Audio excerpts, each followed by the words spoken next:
estamos en el aire. ¿Iván está? No, ya estamos ya en el aire. Sí, señor, ya avisó Iván. Ya avisó. Bueno, hagamos lo siguiente.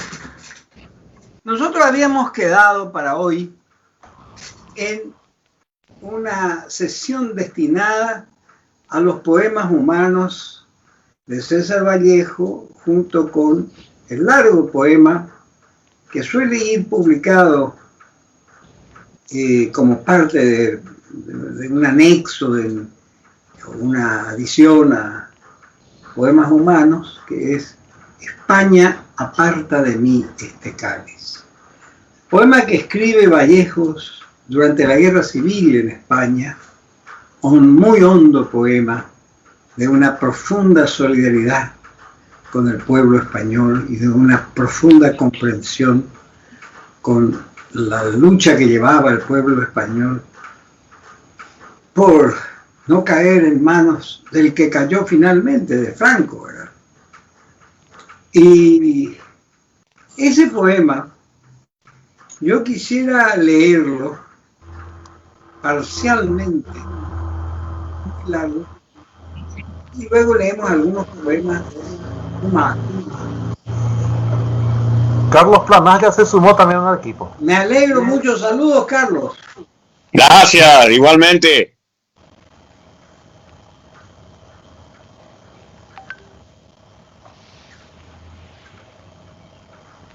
Un abrazo, Carlos.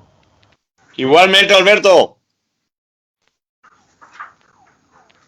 España, aparta de mí este cáliz.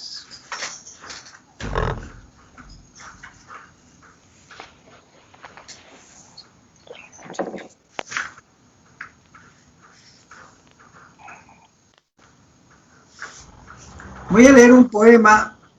Están divididos con números las secciones de este texto. Y yo quiero leer ahora un poema de España, aparta de mí este cáliz. El poema se llama Masa. Masa como con S, es decir, la masa, ¿verdad? La gente en masa. Al fin de la batalla y muerto el combatiente, vino hacia él un hombre y le dijo: no mueras, te amo tanto. Pero el cadáver, ¡ay!, siguió muriendo. Se le acercaron dos y repitiéronle: no nos dejes, valor, vuelve a la vida. Pero el cadáver, ¡ay!, siguió muriendo. A él 20, 100, 1000, 500,000 clamando. Tanto amor y no poder nada contra la muerte. Pero el cadáver, ay, siguió muriendo. Le rodearon millones de individuos con un ruego común: quédate, hermano. Pero el cadáver, ay, siguió muriendo. Entonces, todos los hombres de la tierra le rodearon. Les vio el cadáver triste, emocionado, incorporóse lentamente, abrazó al primer hombre, echóse a andar. Este poema es el número 12 de la serie España, aparta de mí este cáliz. ¿Cuál es la primera impresión que tienen ustedes de la primera lectura que hacemos del texto? Estoy interesado en la primera impresión porque es uno de los poemas más logrados. Todo el poemario es logrado, pero uno de los más logrados es este. No es un poema muy largo, tiene una página, está dividido en estrofas y tiene un estribillo. pero el cadáver ay, siguió muriendo. Y luego hay al final una resurrección del cadáver y un regreso del cadáver a la vida de todos los hombres de la tierra. ¿Cuál es la impresión que tienen ustedes de la lectura o de la audición de este poema? Quiero escucharla independientemente de que yo no espero una opinión profunda porque es el primer contacto que tenemos con este poema, ¿no? Pero importa la primera impresión aquí, porque el poema ha sido trabajado muy cuidadosamente para que se lo pueda recordar a la primera lectura. No hay necesidad de leer mucho este poema. Tiene un estribillo que se repite y que es la clave del poema. Pero el cadáver, ay, siguió muriendo. ¿Cuál es la impresión que tienen ustedes de este poema y sobre todo del estribillo del poema, el leitmotiv o estribillo? Puede ser que uno muera en vida. Exacto, uno muere, esa es una expresión, ¿verdad? Uno muere, está viviendo todavía y uno dice que ya está muerto, ¿verdad? Esa sería la conclusión lógica.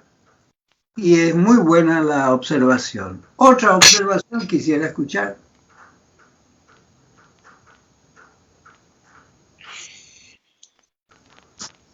A ver acá, esta chica Torres.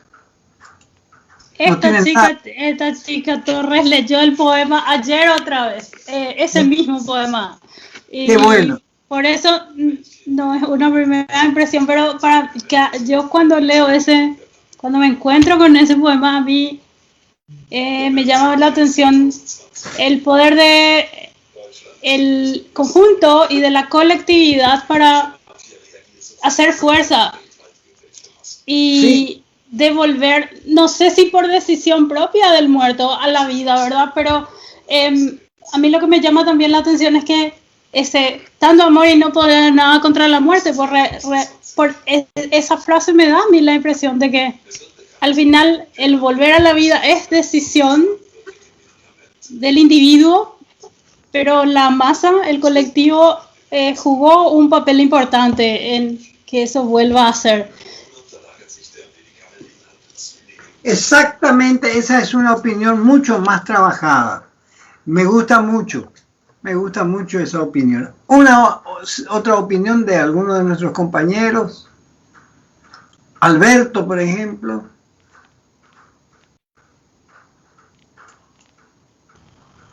Y hay como un mensaje de esperanza también, ¿verdad? De la resurrección. Cuando habla de la resurrección del cadáver, la resurrección del cadáver. Hay un mensaje ahí de esperanza. Es que está centrado en la resurrección. En la resurrección, sí. Bueno, él no usa, sin embargo, la palabra resurrección, pero es la clave del poema. Porque el poema quiere la resurrección del cadáver y en realidad la poesía siempre quiere resucitar, ¿verdad? Como lo dicen los poetas. Ahora, este estribillo, pero el cadáver, ay, siguió muriendo, nos presenta el siguiente hecho. Hay una reflexión sobre la vida que termina con la ley de la vida, que es la muerte. No hay otra ley en la vida, morir. Es la ley de la vida, morir. No es un accidente morir, aunque se muera de accidentes. Es cumplir con una ley. Resucitar no es cumplir con una ley. La resurrección es una gracia divina religiosa que no tiene nada que ver con la ley natural. Este poema está más cerca de la resurrección que de la ley natural, que es morir. En primer lugar, el cadáver nunca termina de morir, porque dice, el cadáver, ¡ay!, siguió muriendo. ¿Y cómo puede seguir muriendo quien ya murió? Y recibiendo más balas. No altera. Estando muerto. Estando muerto, ya no puede seguir muriendo. Él ya no puede seguir muriendo porque la vida ya se escapó de él, ¿verdad? Pues le pueden tirar 10.000 balas más de las que le tiraron, no. Más muerto de lo que está no va a quedar. Entonces, ¿qué profundidad de carácter metafísico, religioso, profundo, nos dice este estribillo? El cadáver, ay, siguió muriendo.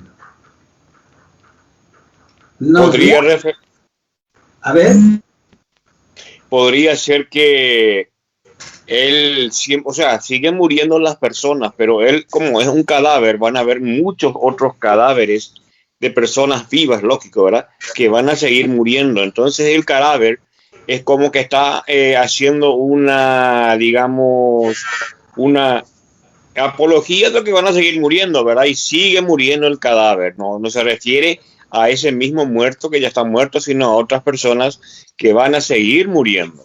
No, eso no lo dice en ningún momento. José. Sí. José soy. Sí, José.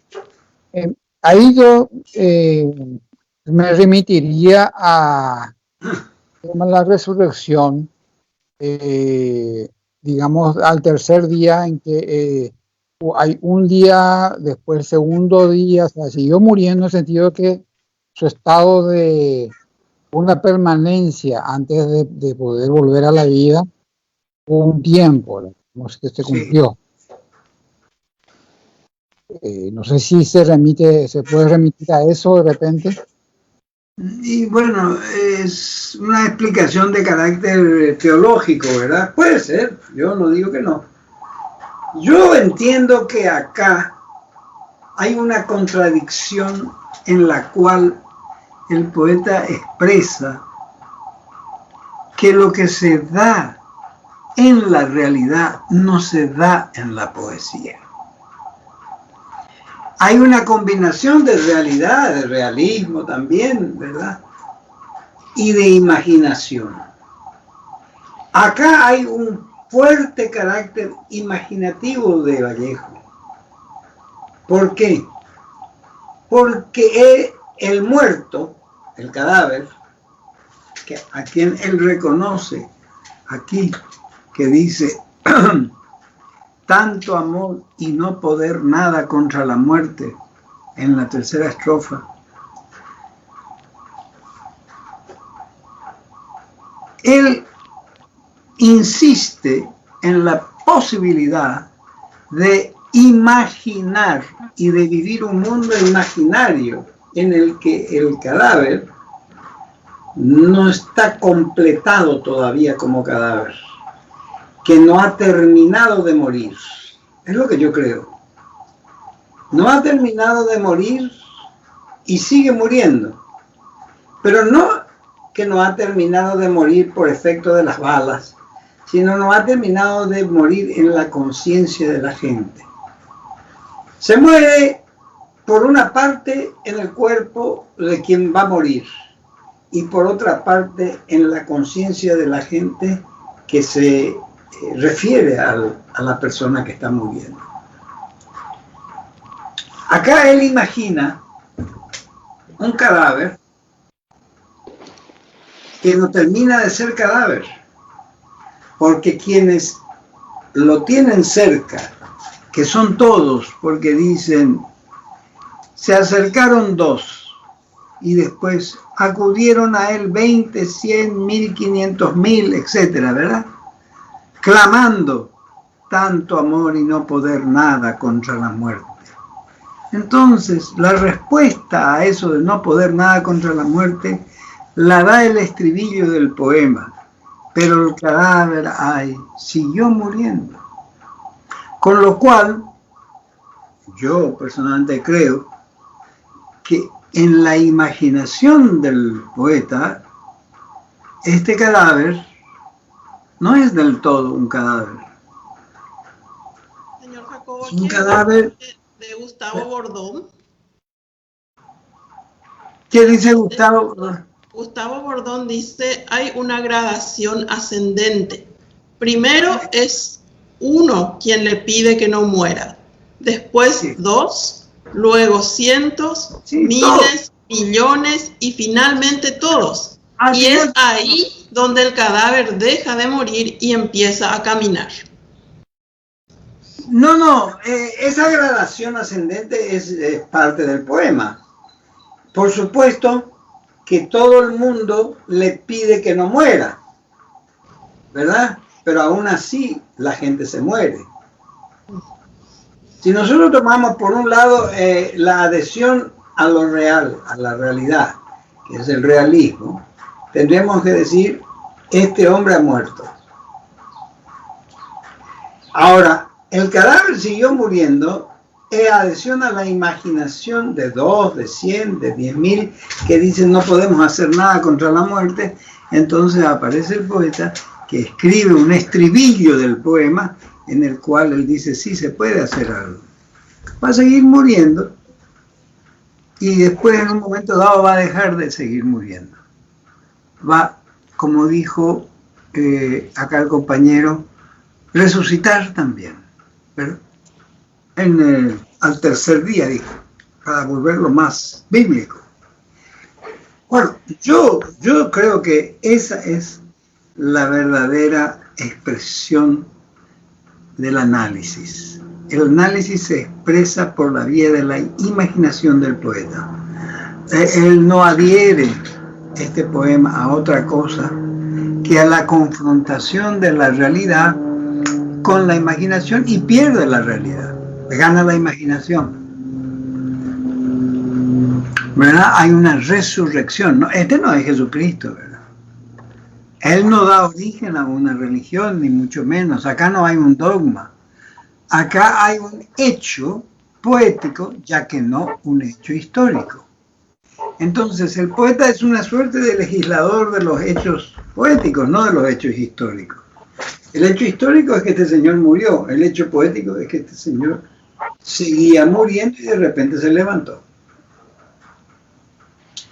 No es que no hubiera muerto desde el punto de vista médico y técnico, estaba muerto.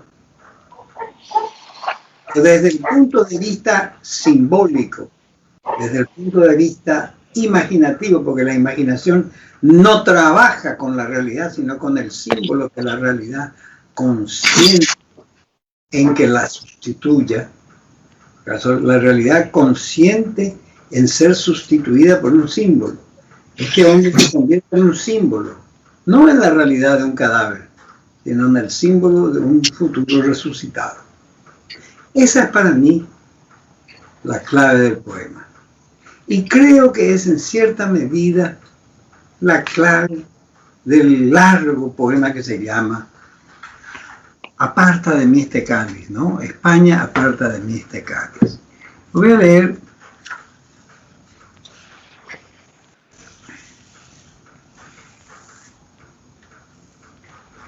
Miren bien, este es un largo poema. Yo voy a leer el poema entero, poema 3. Solían escribir con su dedo grande en el aire, vivan, con B larga pone, ¿no? Con B labial, vivan los compañeros Pedro Rojas.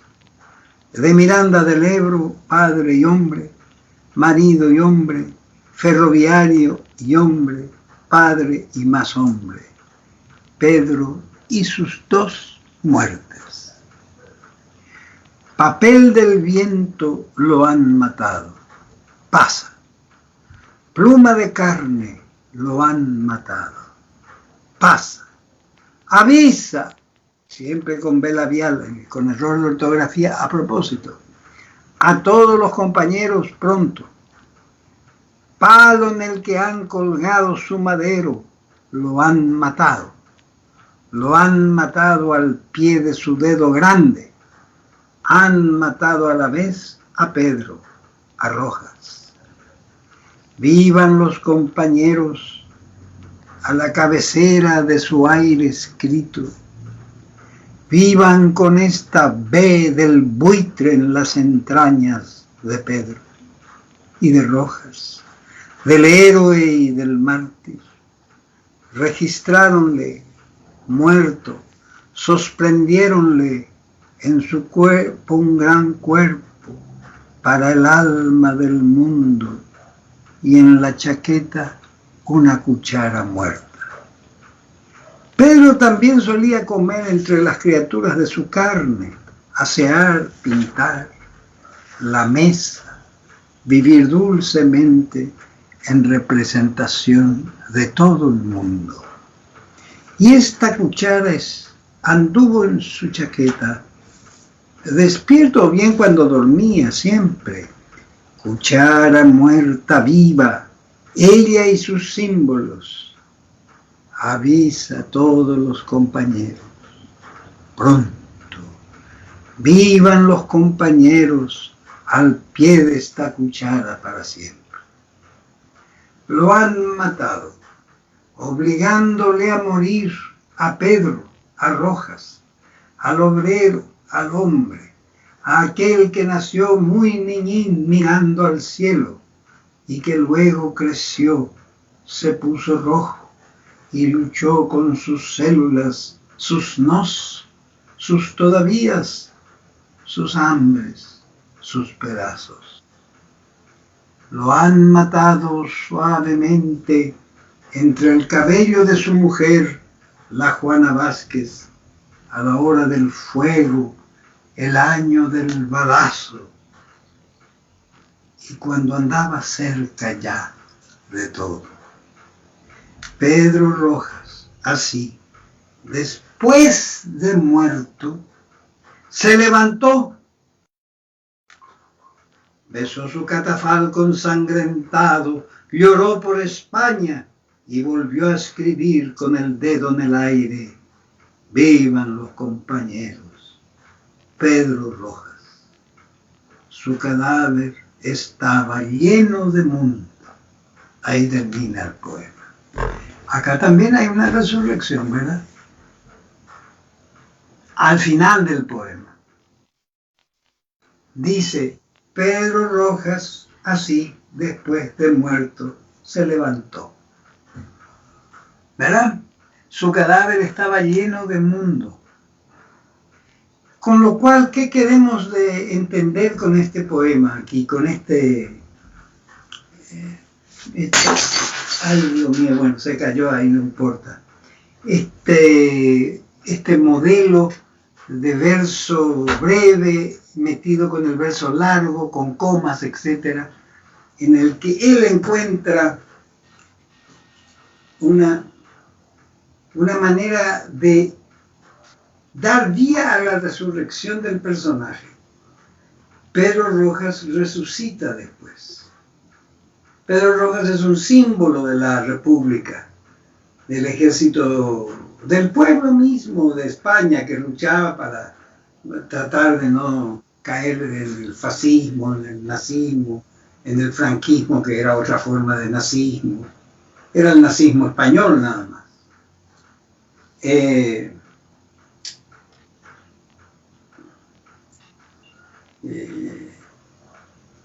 Resucita. ¿Cómo resucita? La palabra la da la expresión mundo y lleno. Su cadáver estaba lleno de mundo, dice el último verso. Lleno de mundo no está un cadáver. Un hombre vivo puede estar lleno de mundo. De hecho, por lo menos está lleno de su mundo. ¿verdad? Su mundo, es más lógico decir que decir mundo. Mundo quiere decir conjunto de todas las cosas. El cadáver estaba lleno, digo yo, de su mundo, de su manera de ver el mundo, de su manera de sentir, lo que explica el curso del poema, porque el poema no es la explicación, sino la narración del sentimiento del personaje Pedro Rojas.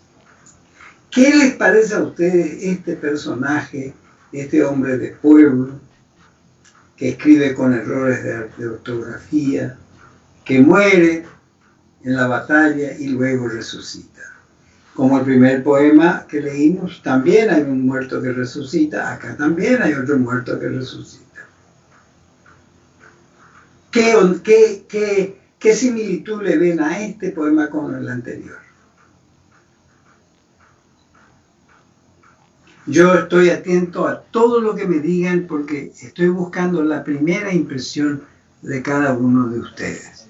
Por ejemplo, acá tenemos a Alberto Manuel Sisa. A ver qué dice él.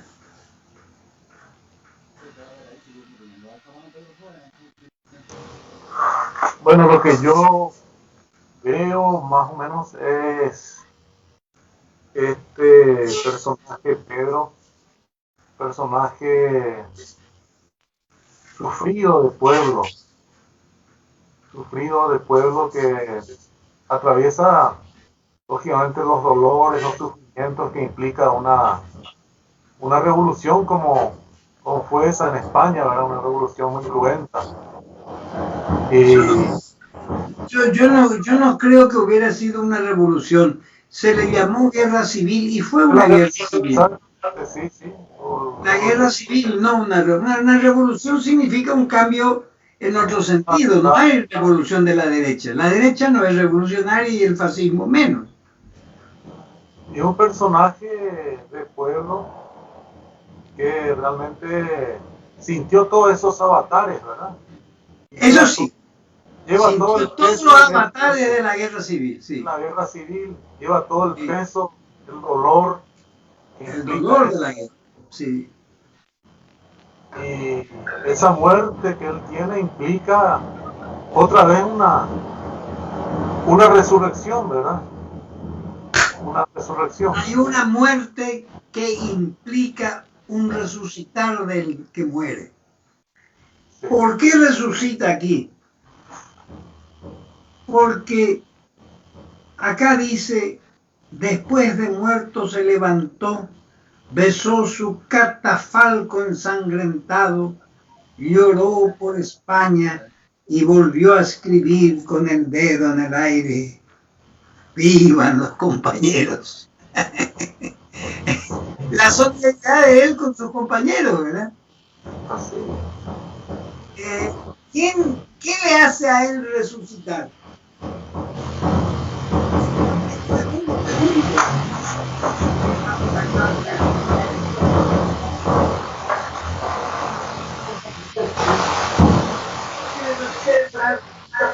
¿Dónde resucita en términos de poesía?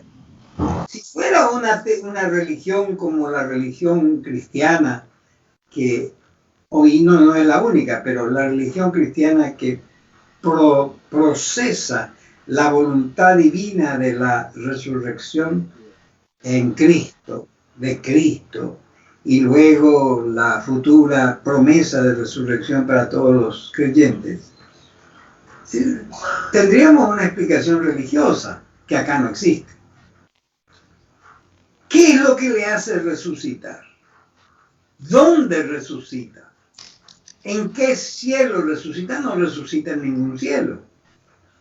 No resucita sino en la expresión de su lucha, de su amor a España, a su país, a su gente, a sus compañeros.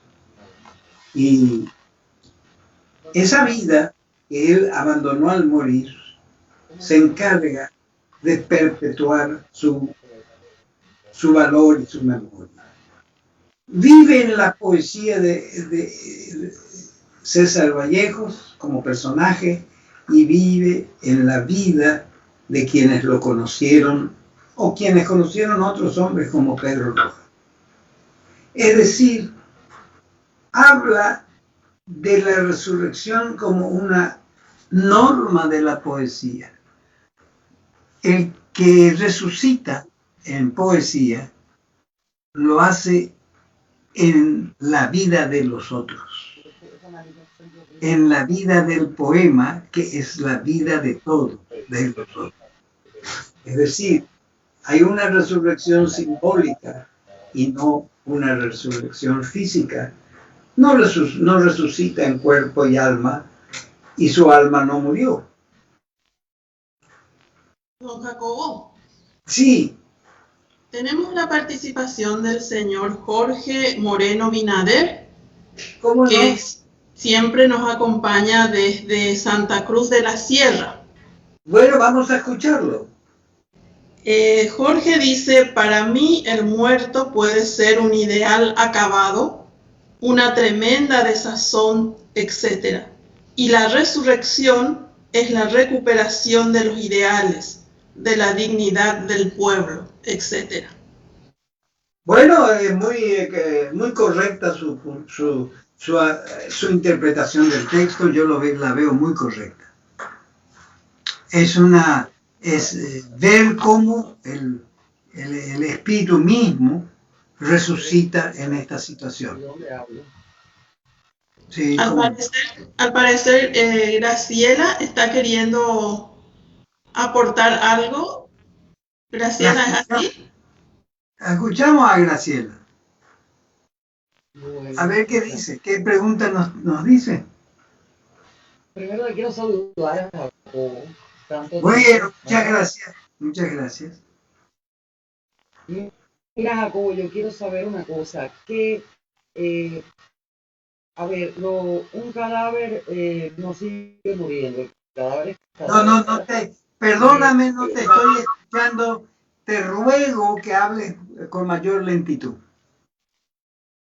Un cadáver no sigue muriendo, un cadáver no sigue muriendo, ¿verdad? ¿Qué interpretación tú le das a la frase? Porque él no dice, el hombre sigue muriendo, sino él dice, el cadáver sigue muriendo, ¿verdad? Sí, del primer poema que leímos. Sí. Sí, del primer poema, porque yo me perdí una parte en este tema de las conexiones. Ay, gracias. Cuando estoy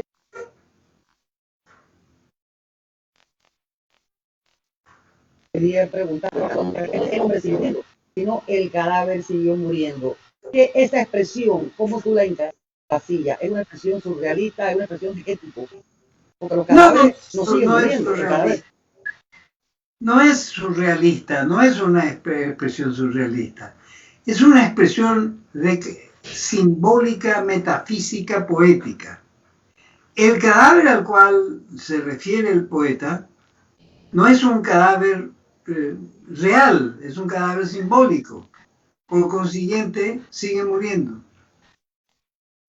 Hay que entender también lo siguiente. La poesía, por definición, tiene un grupo de autores realistas que trabaja duramente con lo que se entiende en forma obvia por la realidad, y hay una adhesión a la realidad y una trascendencia oculta en medio de toda esa realidad. Ahora, no es la realidad estricta la que puede trabajar estos campos, sino la realidad simbólica, el símbolo, la realidad vuelta símbolo. Cuando el muerto deja de ser un conjunto de huesos y se transforma en un símbolo, se transforma en otra cosa. Es otra cosa el muerto. El muerto al que se refiere el cadáver siguió muriendo el símbolo.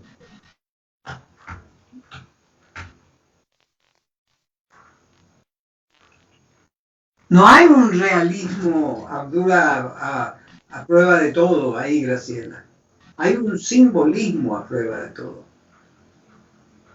Trabaja el poeta con la resurrección del cadáver convertido el cadáver en un símbolo, en este caso, en este poema, un símbolo de la España republicana.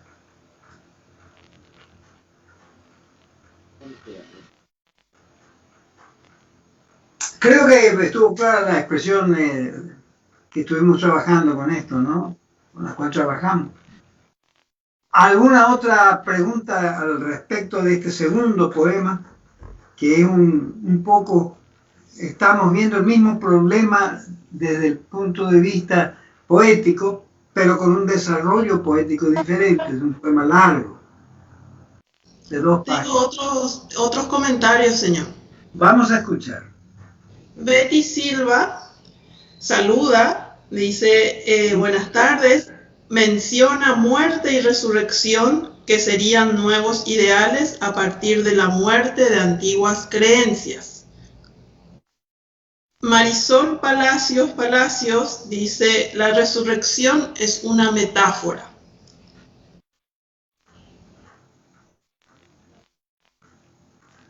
Bueno, Marisol está más cerca de lo que yo pienso. En realidad usa la palabra resurrección en un sentido metafórico, es decir, simbólico. Y más simbólico que metafórico. El poeta no viene, toca el cadáver y el cadáver resucita. No, el cadáver se fue. En cambio, el muerto no es el cadáver. Hay una diferencia entre el muerto y el cadáver. El muerto es la totalidad de la persona que trasciende su existencia física temporal en la memoria de los demás. Nosotros no tenemos la memoria de un cadáver cuando hablamos, por ejemplo, de un ser querido que se murió. Hablamos de su muerte, no de su cadáver.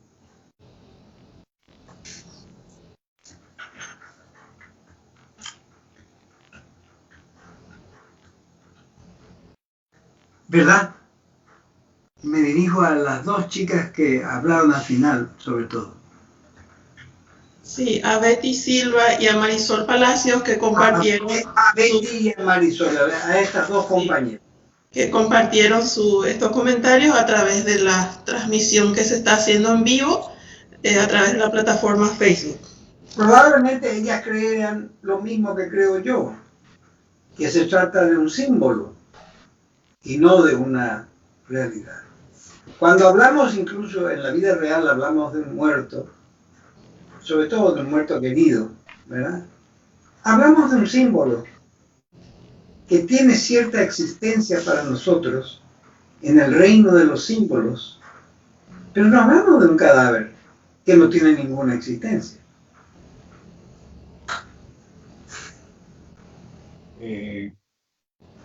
Saco un comentario un poco personal. Dime, te escucho atentamente, José. Ayer falleció un médico psiquiatra de nombre Martín Moreno, que fue un compañero de cuartel de juventud. Y siempre simpaticé con él, fue un psiquiatra innovador. Siempre le tuve mucho aprecio, pero perdí un poco de vista sus otras áreas de su vida, y después por las redes y eso me fui enterando de que también fue escritor, que hacía música, que cantaba sus canciones o sus cuentos, y los cantaba también. Y después vi mucha gente también con ese mismo sentimiento mío de aprecio, esa cierta intimidad, sin ser un amigo íntimo, pero lo que transmitía él, ¿verdad? Entonces, por ese lado me vino el tema del legado, ¿verdad? Que me parece que también ya queda el legado, ¿verdad? Sí. Que es una suerte de síntesis, ¿verdad? De lo que fue su vida, ¿verdad? Claro. Hay una coincidencia con lo que estábamos diciendo también. Sí, por eso me parecía que tenía sí. paralelismo ahí. Quiero leer ahora en uno de los poemas humanos llamado, es un soneto, se llama Intensidad y Altura. Quiero escribir, pero me sale espuma. Quiero decir muchísimo y me atollo. No hay cifra hablada que no sea suma. No hay pirámide escrita sin cogollo. Quiero escribir, pero me siento puma. Quiero laurearme, pero me encebollo. No hay tos hablada que no llegue a bruma. No hay Dios ni hijo de Dios sin desarrollo. Vámonos pues por eso a comer hierba, carne de llanto, fruta de gemido, nuestra alma melancólica en conserva. Vámonos, vámonos, estoy herido. Vámonos a beber lo ya bebido. Vámonos, cuervo, a fecundar tu cuerva.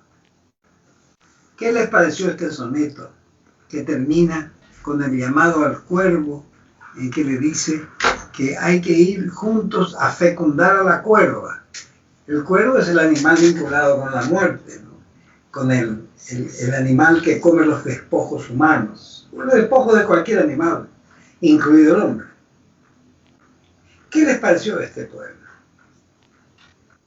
Se llama, es notable, el nombre que él le da es Intensidad y Altura. Es un soneto, un poema corto, técnicamente, son 14 sílabas rimadas. ¿Qué les llamó la atención del poema que hemos leído?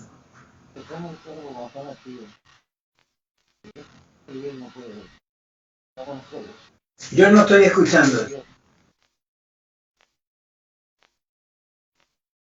¿Quién estaba hablando? Bueno, una opinión con respecto. ¿Estoy escuchando? Yo no. Según lo que escuché el poema, me quiero escribir y no puedo, ¿verdad? Así empieza el poema. Graciela es, ¿verdad? Empieza así. Yo te puedo decir si no podrías hablar con mayor lentitud y claridad porque la transmisión no sale bien. No. El poema comienza diciendo, te voy a leer el poema de nuevo, la primera parte. Sí. Quiero escribir, pero me sale espuma. Y después el comienzo de la segunda estrofa. Quiero escribir, pero me siento puma. Quiero laurearme, pero me encebollo. Es decir, yo me voy de los laureles del poeta a la cebolla de todos los días. Sí, quiere, claro. Quiere escribir, él es un poeta, ¿verdad? Está por encima, ¿verdad? Y no puede, se encebolla. Eso es lo que yo entiendo del poema. Se vuelve común. Y por eso dice, vámonos, cuervo. Vamos a lo común. No puedo. El título del poema es Intensidad y Altura. Y altura. Es claro. Hay una intensidad que lo vuelve a la vida real, a la cebolla, frente al laurel de la poesía. Este es un... De la altura de la poesía, él se quedó. La profunda humanidad de estos poemas, ¿no? Ahora, vamos a seguir con algo que se le parece.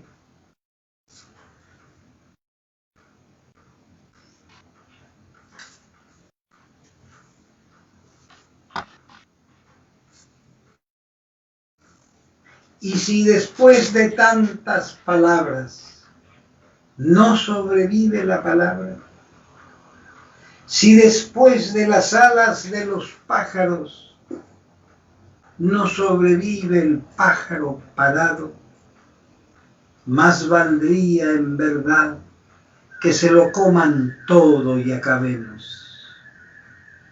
Haber nacido para vivir de nuestra muerte, levantarse del cielo hasta la tierra por sus propios desastres y espiar el momento de apagar con sus sombras su tiniebla. Más valdría, francamente, que se lo coman todo y qué más da. Y si después de tanta historia sucumbimos, no ya de eternidad, sino de esas cosas sencillas como estar en la casa o ponerse a cavilar.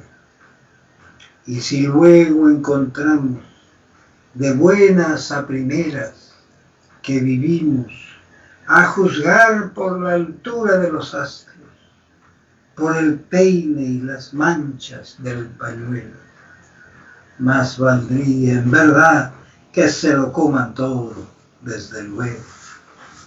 Se dirá que tenemos en uno de los ojos mucha pena y también en el otro mucha pena, y en los dos cuando miran mucha pena. Entonces, claro, ni palabra. ¿Qué les parece este poema? Esta acusación a un futuro de no supervivencia de la palabra. La palabra es el espíritu por excelencia en la poesía y no sobrevive el espíritu, no sobrevive la palabra. ¿Qué sobrevive? Bueno, no sobrevive nada. Entonces, si nada sobrevive, más valdría que se lo coman todo, es lo que dice él, ¿verdad? Él está cuestionando el destino de la poesía. El destino de la poesía está en los que leen el poema y lo hacen suyo, y toman la voz del poeta como su propia voz. Y al leer el poema es como si estuvieran leyendo algo que ellos mismos escribieron. Lo sienten como propio y eso es lo que quería el poeta. Entonces, ¿cómo sobrevive la palabra? La palabra sobrevive en los otros, en sus lectores. Y es lo que él da a entender acá en este largo texto. Muy repetitivo, muy reiterativo, ¿no? Que se lo coman todo, ya finalmente.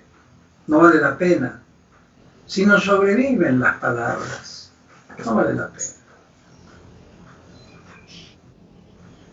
Esa es una queja muy profunda, ¿no creen ustedes? Una queja muy profunda que se aplica a lo que estamos viviendo hoy y se escribió hace 80, 90 años esto. ¿Qué piensan? Señor Jacobo, yo quiero compartir el aporte del Jorge Daniel Moreno al respecto. Adelante. Jorge Daniel Moreno Binader comparte: es para mí el poema más hermoso de Vallejo y refleja la rabia del resultado deshumanizante, de muerte y destrucción de la guerra. Sea cual fuere, el resultado es siempre muerte. Pero el buitre es el que come siempre la carroña. El cuervo suele hacerlo si no tiene otra cosa que comer. Saludos. Añua. Muchas gracias al compañero por estas hermosas palabras que vienen a clarificar de una manera verdaderamente elogiosa para mí lo que Vallejo ha querido decir en este y en otros poemas. La palabra sostiene al espíritu y el espíritu sostiene a la palabra. La razón de ser de la poesía está tanto en el poeta que escribe como en el lector que lee. El lector no debe leer como quien lee el diario. El lector debe leer en voz alta, hacer suya las palabras, sentir el poema y finalmente el poema vive en el espíritu del lector. Eso creo yo es lo esencial en Vallejo y en cualquier poeta que se precie. Pero en el caso que estamos viendo acá, los temas de Vallejo son los grandes temas de la literatura mundial. Uno de ellos es la muerte. ¿Cómo se toca el tema de la muerte en la literatura? Si la literatura narrara simplemente la desaparición del cuerpo, la extinción de las carnes, los huesos, los nervios, etc., no tendríamos material literario. Habría material para una autopsia quizá, pero no para una novela, para un poema, etc. La literatura trabaja con la muerte como símbolo. El símbolo es aquello que está en lugar de otra cosa. ¿En lugar de qué está la muerte? La muerte está en lugar del cadáver. El cadáver para la poesía no sirve, ni nada nos sirve. En realidad piensen ustedes a quién le sirve un cadáver. A un estudiante de medicina, ¿verdad? ¿Y a quién más? ¿Verdad? ¿A quién más? No hay una vida espiritual en la existencia misma de esa palabra. La palabra muerto o muerte sustituye a eso. Entonces, el símbolo que encierra la palabra muerte en la literatura es intenso, es de una inmensa intensidad similar al que tiene la vida, ¿verdad? Y ahí aparece la poesía con su gran deseo. Decía Octavio Paz que el deseo de todo poema es resucitar, morir y resucitar, de un poema. Muera, se lo olvide y luego resucita. Y de hecho los poemas que han tenido algún peso en la cultura nuestra, por lo menos la cultura americana, son poemas que fueron olvidados un tiempo y después resucitaron. Eso es finalmente entender la muerte no como fenómeno, no como ley de la naturaleza, que sin duda lo es, sino como símbolo, como palabra y concepto que están en lugar de otra palabra y otro concepto. La muerte ocupa un lugar en la vida de los que viven, y la muerte propia y la muerte de los otros también. Esa es la resurrección a la que se refiere el poeta. He sido claro en esta explicación mía. Yo pregunto porque de no haber sido claro, yo vuelvo a hacerla. Estoy a disposición de los compañeros. Jacobo, Sí. en ese último poema que leíste, Sí. ahí Vallejo es profético en cuanto a la muerte de la palabra, en cuanto a los tiempos que vivimos. Como que hay un retroceso en cuanto a los hábitos de lectura, a la reflexión, al uso de la palabra, en cuanto a la imaginación.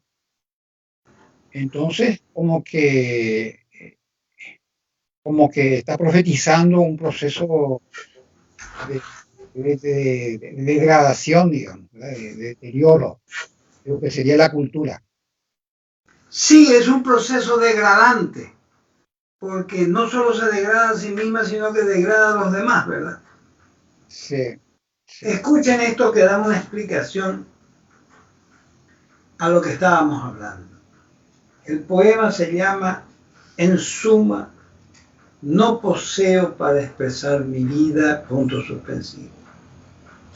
En suma, no poseo para expresar mi vida sino mi muerte. Y después de todo, al cabo de la escalonada naturaleza y del gorrión en bloque, me duermo, mano a mano con mi sombra. Y al descender del acto venerable y del otro gemido, me reposo pensando en la marcha impertérrita del tiempo. ¿Por qué la cuerda entonces, si el aire es tan sencillo? ¿Para qué la cadena, si existe el hierro por sí solo? César Vallejo, póstrate por eso, con indistinto orgullo, con tálamo de ornamentales áspides y hexagonales ecos. Restitúyete al corpóreo panal, a la beldad, aroma los florecidos corchos, cierra ambas grutas al sañudo antropoide, repara en fin tu antipático venado. Tente pena, que no hay cosa más densa que el odio en voz pasiva, ni más mísera ubre que el amor.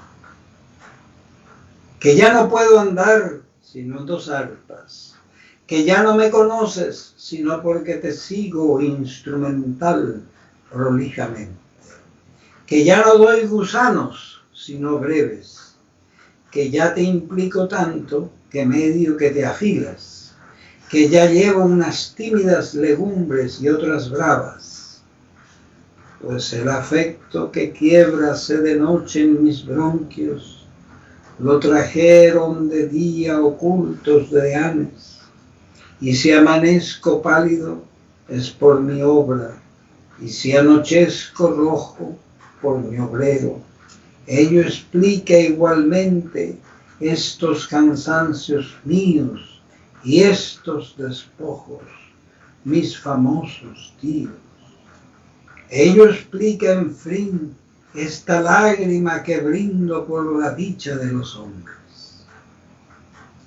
César Vallejo, parece mentira que así tarden tus parientes, sabiendo que ando cautivo, sabiendo que yaces libre, vistosa y perra suerte.